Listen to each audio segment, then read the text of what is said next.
So ngayon, makikita nyo, ang daming motor dito, di ba? Siyam na motor kami ngayon. Tapos mamaya may isa pang darating, ano?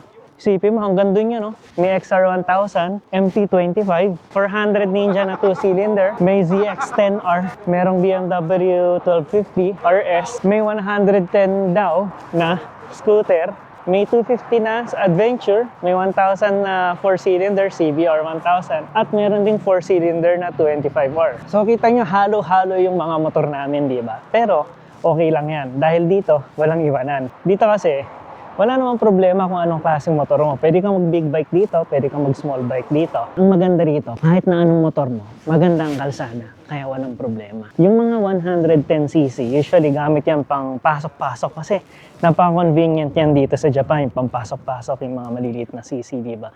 Yung mga big bike naman, pang mga weekenders, pero yung pang daily, kaso sobrang lakas sa gas niyan. Kaya hindi masyado economical. Mas maganda mag-kotse ka na lang siguro. Pero big bike, sobrang ganda. Sobrang daling kunin ng big bike dito sa Japan.